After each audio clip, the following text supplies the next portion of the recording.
नमस्कार मित्रांनो, रक्षाबंधनाचा सण म्हटलं की भावाच्या हातावर राखी आणि तोंडात काहीतरी गोड हवंच।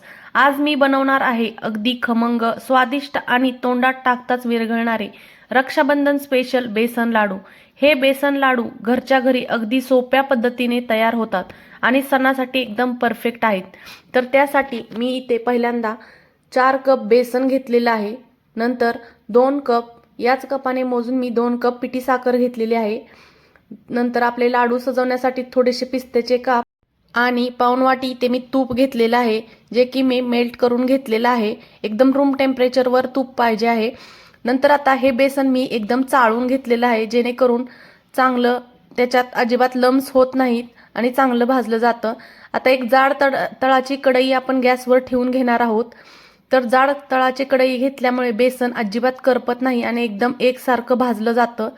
आता बेसन कढईमध्ये घालून घेऊ आणि इथे आपण बेसन 2 ते 3 मिनिटासाठी चांगलं भाजून घेणार आहोत। एकदम कमी गॅसवर बेसन भाजायचं आहे, गॅस अजिबात वाढवायचा नाही। आता 2 ते 3 मिनिटांनी आपण आता यामध्ये थोडं थोडं करून तूप घालून घेणार आहे।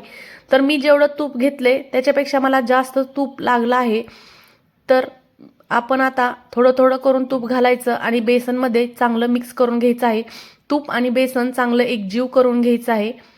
तर बघा, कमी गॅसवरच एकदम आपण पीठ चांगलं भाजत राहायचं आहे। बेसन भाजायला खूप वेळ लागतो, जवळजवळ अर्धा 1 तास मला बेसन भाजायला गेलेला आहे। तर असंच थोडं थोडं करून आपण तूप घालत कमी गॅसवर बेसन एकसारखं हलवत चांगलं भाजून घेऊया। तर बघू शकता तुम्ही, आता बेसनाचा कलर चेंज होत आलेला आहे। अजून आपण चांगलं बेसन भाजून घ्यायचं आहे। आता आपण यामध्ये अजून थोडं थोडं तूप घालून घ्यायचं आणि बेसन चांगलं भाजून घ्यायचं आहे।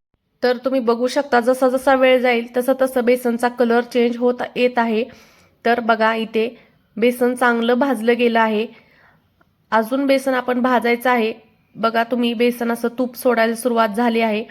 तर मस्त असं आपलं बेसन चांगलं भाजलं आहे। तुम्ही बघू शकता, यामध्ये बिलकुल लम्स वगैरे नाहीत, एकदम चांगलं बेसन भाजलं गेलं आहे। तर आता याचा दाणेदारपणा येण्यासाठी आपण यामध्ये 4 चमचे दूध घालून घेणार आहोत। तर दूध घातल्यामुळे बेसन खराब होणार नाहीत, जास्त दिवस टिकतील। कारण आपण आता दूध घालून बेसन 5 ते 6 मिनिटं अजून भाजून घेणार आहोत, जेणेकरून दुधाची सगळी वाफ होऊन जाते। तर पण बघा किती छान टेक्स्चर येते, खूप छान असं बेसनाचं लाडू तयार होतात दूध घातल्यामुळे। तर बघा, आता आपलं चांगलं बेसन भाजून झालेलं आहे। त्याला आता आपण एका ताटामध्ये काढून घेणार आहोत आणि असं पसरून घेऊन थंड करून घेणार आहोत।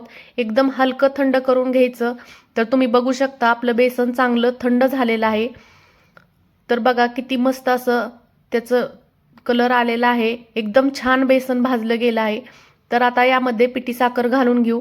तर मी इथे 2 वाट्या पिठी साखर घेतली होती, तेवढी पूर्ण पिठी साखर मला 4 वाटी बेसनासाठी लागली आहे। तर बघा, आता आपण असं चांगलं हाताच्या सहाय्याने मिक्स करून घेऊया। तर साखर आणि बेसन हलक्या हाताने मिक्स करून घ्यायचं, एकदम हलक्या हाताने मिक्स करून घ्यायचं आहे। आता इथे मी सर्व साखर घालून घेतली आणि आता आपण चांगलं मिक्स करून घेऊया। तर तुम्ही बघू शकता, एकदम मस्त असं पीठ आपलं तयार झालेलं आहे। आता आपण लाडू वळून घेणार आहोत। एकदम हलक्या हाताने आपण लाडू वळून घ्यायचे आहेत। तर तुम्ही बघू शकता, थोडंसं असं पीठ घेऊया आणि गोल गोल असे आपण लाडू बांधून घेणार आहोत। तर प्रत्येक लाडूवर एक एक पिस्त्याचा काप किंवा बदामाचा काप लावून तुम्ही त्याला सजवू शकता। अशाच प्रकारे आपण सर्व पिठाचे लाडू मस्त असे गोल गोल वळून घेणार आहोत आणि याला आपण थोड्या वेळ थंड करायला ठेवून देणार आहोत। तर अशा प्रकारेच आपण सर्व लाडू बनवून घ्यायचे आहेत। बघा किती मस्त असा लाडू तयार झालेला आहे। तर अशा प्रकारे आपण रक्षाबंधन स्पेशल बेसन लाडू तयार केले आहेत।